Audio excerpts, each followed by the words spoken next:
یہ واقعہ آج سے 3500 سال پہلے پیش آیا تھا۔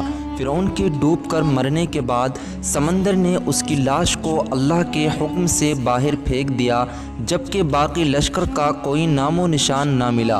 مصریوں میں سے کسی شخص نے ساحل پر پڑی اس کی لاش پہچان کر اہل دربار کو بتایا۔ فرعون کی لاش کو محل پہنچایا گیا۔ درباریوں نے مسالے لگا کر اسے پوری شان اور احترام سے تابوت میں رکھ کر محفوظ کر دیا۔ خنوط کرنے کی عمل کے دوران ان سے ایک غلطی ہو گئی تھی۔ فرعون کیونکہ سمندر میں ڈوب کر مرا تھا اور مرنے کے بعد کچھ عرصے تک پانی میں رہنے کی وجہ سے اس کے جسم پر سمندری نمکیات کی ایک تہہ جمی رہ گئی تھی۔ مصریوں نے اس کی لاش پر نمکیات کی وہ تہہ اسی طرح رہنے دی اور اسے اسی طرح خنوط کر دیا۔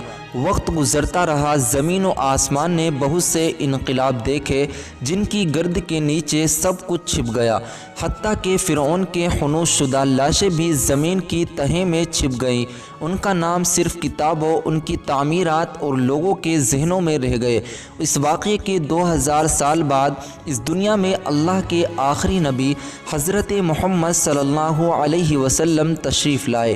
ان پر نازل ہونے والی آخری کتاب میں فرعون کے قصے بڑی تفصیل کے ساتھ بیان کیے گئے اور اسی سلسلے میں اس فرعون کا جسم محفوظ کرنے کی بابت آیت بھی نازل ہوئی تھی، جس کی سچائی پر سب اہل ایمان کا پختہ یقین تو تھا، لیکن وہ سمجھنے میں قاصر تھے کہ اس خدائی کا دعویٰ کرنے والے کی لاش کہاں محفوظ کی گئی اور کیسے اسے عبرت کا نشان بنایا جائے گا۔ 1871 میں مصر کے ایک شہر گورنیہ سے تعلق رکھنے والے غریب اور معمولی چور احمد عبد الرسول کو فرعون کے خنوط شدہ لاشوں کی طرف جانے والے خفیہ راستے تک رسائی مل گئی۔ احمد عبد الرسول نوادرا چوری کر کے بیچا کرتا تھا۔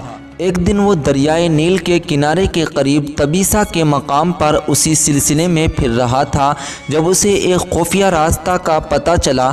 وہاں وہ نوادرات کی چوری کے لیے جگہ کھود رہا تھا کہ اسی دوران اسے کچھ لوگوں نے پکڑ لیا۔ وہ جس جگہ کو کھود رہا تھا وہاں سے ملنے والے راستے کی جب مسلسل کھدائی کی گئی، 1891 کو دوسری ممیوں کے ساتھ اس غرق ہونے والے فرعون کی لاش بھی مل گئی۔ اس کے کفن پر سینے کے مقام پر اس کا نام لکھا ہوا تھا۔ ان ممیوں کو ماہرین قاہرہ لے گئے۔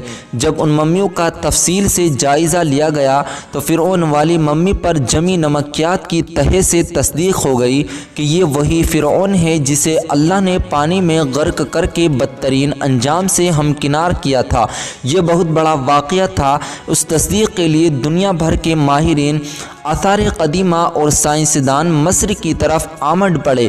مختلف سائنسی ٹیسٹ کرنے کے بعد دنیا بھر کے سائنسدانوں نے تصدیق کر دی کہ دوسری سب لاشوں کی نسبت صرف فرعون کی لاش پر ہی ہے۔ سمندری نمکیات کی تہہ جمی ہوئی تھی۔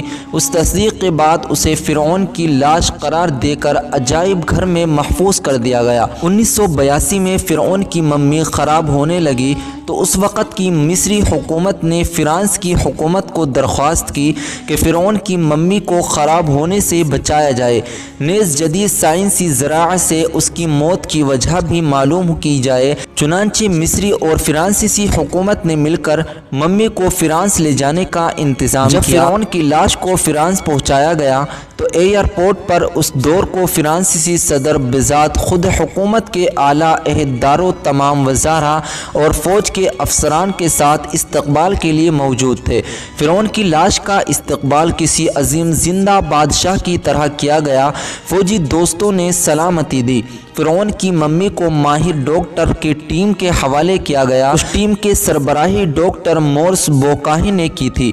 مائکروسکوپک ٹیسٹوں کے ذریعے ممی کے تمام اعضاء کے بارے بینائی سے جائزہ لیا گیا تو معلوم ہوا کہ اس کی لاش اور جسم میں سمندری ذرات ابھی تک موجود ہیں اور موت کی وجہ بھی پانی میں ڈوبنے کی وجہ سے ہوئی تھی۔ ایک بادشاہ کی موت پانی میں ڈوبنے کی وجہ سے ہو، یہ ڈاکٹر مورس کے لیے حیرت کی بات تھی۔ اس نے اس ممی کے بارے میں مزید جاننے کی کوشش کی تو اسے معلوم ہوا کہ اس بادشاہ کی موت کے حالات مسلمانوں کے نبی حضرت محمد مصطفیٰ صلی اللہ